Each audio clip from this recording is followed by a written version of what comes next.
nós vamos verificar agora como o tempo passa num texto narrativo.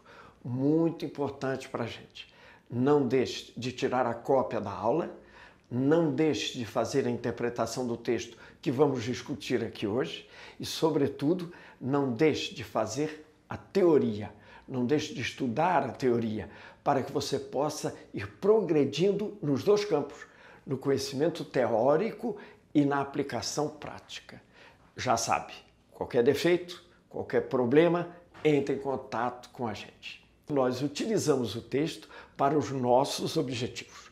E nesse caso, nós vamos começar a ler a introdução de um romance muito conhecido, de um escritor também muito conhecido e venerado, Érico Veríssimo, um escritor gaúcho, que durante muito tempo escreveu numa editora do Rio Grande do Sul, chamada Editora Globo. E entre as obras que ele fez um romance romântico chamado Olhai os Lírios do Campo. Esse título nos permite recordar uma coisa básica, porque olhar os lírios do campo é um exemplo de alusão, ou seja, de intertextualidade. O que quer dizer isso? É porque na Bíblia há uma passagem em que Cristo, me parece, falando com os apóstolos, queria fazer com que eles não pensassem tanto, não se preocupassem tanto com o dia de amanhã. Porque ele dizia que o dia de amanhã virá de qualquer modo e que Deus proverá tudo necessário para que nós possamos viver. E ele então dizia, não se preocupe em acumular, guardar, não, porque no dia seguinte Deus proverá. E ele dizia, para mostrar um exemplo que defendia essa tese, ele argumenta com um exemplo, ele olha os lírios do campo e diz assim, olhem só os lírios do campo. Eles não tecem, nem plantam, nem fiam, nem colhem. No entanto, nem Salomão, no mais alto da sua riqueza, tem uma roupa como eles têm. Porque ele estava falando daquela textura especial da folha do lírio. Então, o título desse texto, Olhai os Lírios do Campo, insere uma discussão. A vida por interesse ou uma vida sem ter isso como preocupação básica? Muito bem. Como sempre, vamos fazer a interpretação por segmentos. O primeiro segmento do texto está aí na sua frente. Leia com atenção. Diz assim: o médico saiu do quarto número 122. A enfermeira vem ao seu encontro.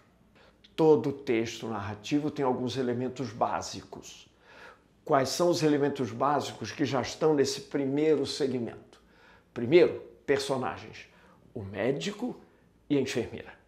O local nós inferimos, deve ser uma casa de saúde, porque médico, enfermeira, quarto, então nós intuímos que deve ser um local tipo uma clínica, um hospital, uma casa de saúde qualquer.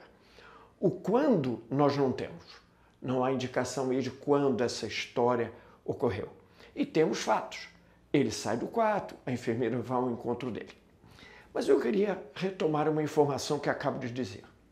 Vejamos um detalhe nesse primeiro segmento. Diz assim, o médico sai do quarto 122, a enfermeira vem ao seu encontro. Como é que nós descobrimos ou inferimos que esse texto, que esses acontecimentos ocorrem no hospital? Onde é que isso está dito? Aí você vai dizer, pelos personagens, o médico e a enfermeira. Mas vamos imaginar uma outra coisa. Vamos imaginar que houvesse um congresso médico e esse congresso médico ocorresse num hotel. E esse médico estivesse saindo do quarto do hotel e a enfermeira, que também está no congresso, vai ao encontro dele. Por que não poderia ser um hotel? Poderia, mas há um detalhe importante. Ele dá o número do quarto, número 122. Ao dar o número do quarto, a nossa mente, a sua e a minha, perseguem qual é a pertinência, qual é a utilidade disso. E você já encontra, ele saiu de um quarto onde tem um paciente e por isso mesmo, quando você vê a enfermeira vem ao seu encontro e alguém pergunta sobre o que eles vão falar, a nossa resposta imediata é, eles vão falar sobre o paciente do quarto.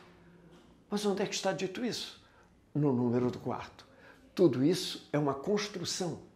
O significado de um texto é construído na sua cabeça e na minha. Basta a gente prestar atenção.